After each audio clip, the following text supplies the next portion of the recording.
siaran belajar online, interaktif, dan menyenangkan. Assalamualaikum warahmatullahi wabarakatuh. Salam sejahtera untuk kita semua. Halo anak-anak, apa kabar kalian hari ini? Semoga dalam keadaan sehat dan jangan lupa selalu menaati protokol kesehatan. Selalu memakai masker, mencuci tangan, dan menghindari kerumunan. Sebelum kita belajar, mari kita berdoa terlebih dahulu sesuai dengan agama dan kepercayaan masing-masing. Berdoa dimulai. Berdoa selesai.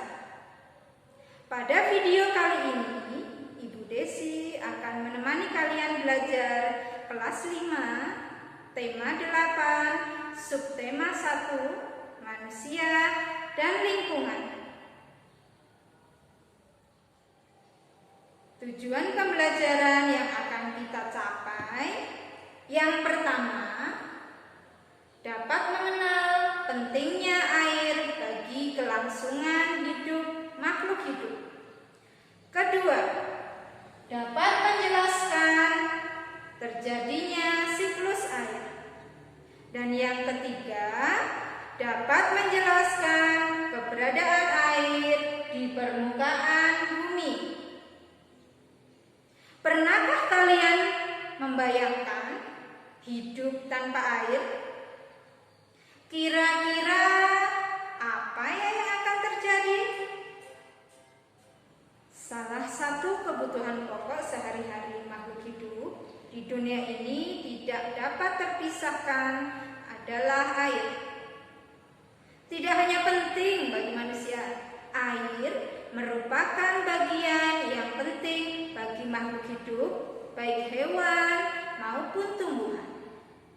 Tanpa air, kemungkinan tidak ada kehidupan di dunia ini. Karena semua makhluk hidup sangat memerlukan air untuk bertahan hidup. Berikut ini merupakan kebutuhan pokok bagi manusia dengan segala macam kegiatannya. Antara lain digunakan untuk keperluan rumah tangga. Misalnya untuk minum, masak, mandi, cuci, dan pekerjaan lainnya. Keperluan umum misalnya untuk kebersihan jalan dan pasar. Keperluan industri misalnya untuk pabrik dan pembangunan pembangkit tenaga listrik. Keperluan yang lainnya adalah untuk perdagangan, pertanian, dan pelayaran. Air di bumi tidak akan pernah habis. Kenapa bisa begitu ya? Coba kalian cari tahu. Ya, air selalu ada di bumi karena mengalami siklus daur.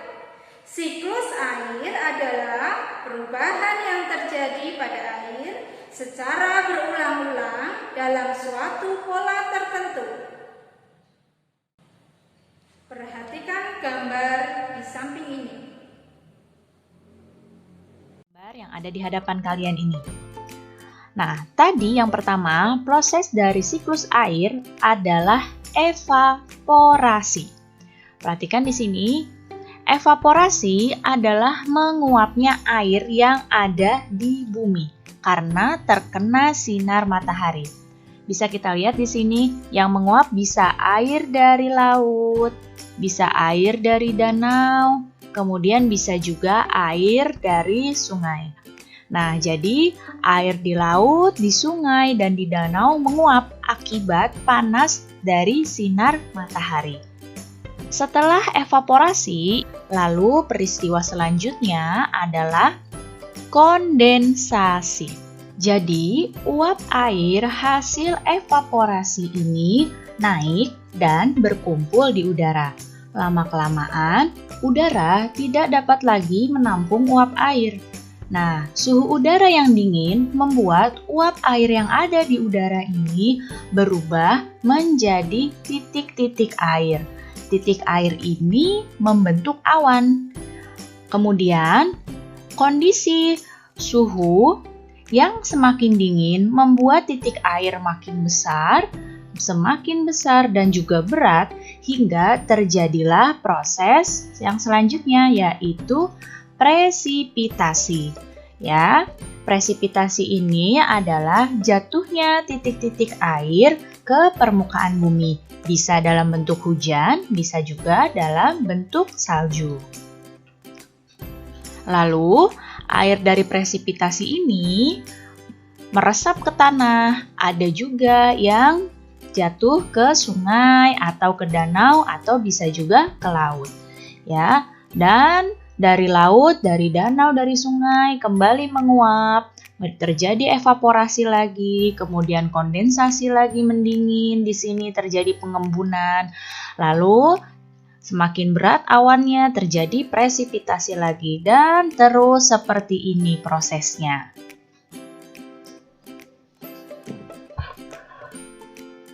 Nah, jadi proses siklus air berdasarkan gambar yang tadi telah kalian amati, yaitu air di bumi terkena panas dari matahari. Air yang terkena panas dari matahari mengalami penguapan, lalu terjadilah peristiwa evaporasi. Nah, setelah itu terjadi peristiwa kondensasi atau pengembunan. Di sini setelah terjadi peristiwa kondensasi, lalu terjadi peristiwa presipitasi, yaitu turunnya titik-titik hujan. Nah, hujan tersebut menyerap atau masuk ke bumi, bisa juga ke perairan, yaitu ke sungai, ke danau, atau ke laut.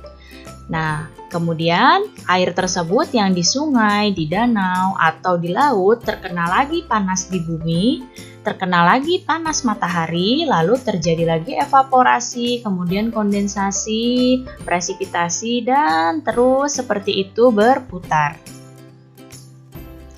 Jadi, dari proses siklus air itu dapat disimpulkan bahwa sebenarnya jumlah air di bumi secara keseluruhan itu cenderung tetap. Hanya wujud dan tempatnya saja yang berubah. Kegiatan manusia yang mempengaruhi siklus air. Yang pertama, penebangan hutan.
Pencemaran air.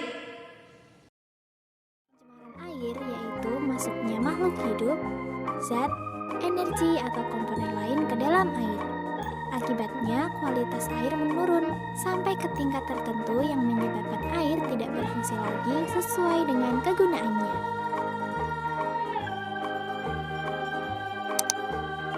Bagaimana air dikatakan tercemar? Air dikatakan tercemar apabila air itu sudah berubah, baik warna, bau, maupun rasanya. Faktor penyebab pencemaran air: limbah industri. Air limbah industri cenderung mengandung zat berbahaya. Pencegahannya adalah tidak membuang air limbah industri ke saluran umum. Limbah rumah tangga merupakan limbah yang berasal dari hasil kegiatan perumahan. Limbah pertanian. Air limbah pertanian sebenarnya tidak menimbulkan dampak negatif pada lingkungan. Namun dengan digunakannya fertilizer sebagai pestisida yang kadang-kadang dilakukan secara berlebihan, sering menimbulkan dampak negatif pada keseimbangan ekosistem air. Nah teman-teman, sudah tahu kan apa itu pencemaran air dan penyebabnya? Selamat belajar!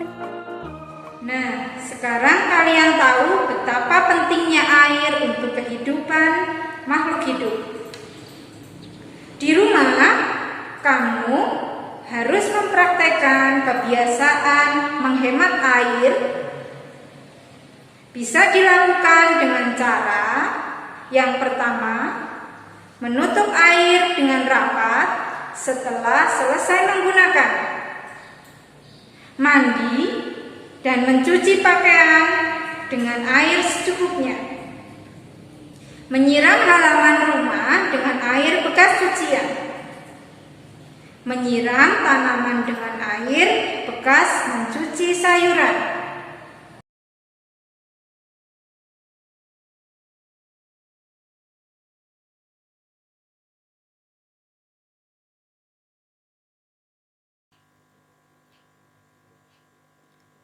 Ayo anak-anak, kita nyanyi lagu tentang air bersama-sama. 1, 2, 3. Terdengar sayup-sayup bunyi air yang tak putus, terbawa oleh angin dari arah lembah. Tetap semangat belajar di mana saja, kapan saja, kalian luar biasa. Makin dekat, makin jelas gemuruh air yang terampas, air terjun di lembah, mengalir terus. Terdengar sayup-sayup bunyi air yang tak putus, terbawa oleh angin dari arah lembah. Makin dekat, makin jelas gemuruh air yang terampas, air terjun di lembah, mengalir terus.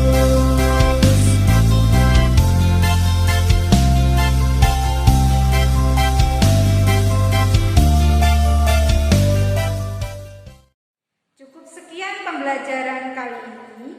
Semoga dapat bermanfaat dan dapat menambah ilmu pengetahuan. Sekian dari Bu Guru. Wassalamualaikum warahmatullahi wabarakatuh. Tetap semangat belajar.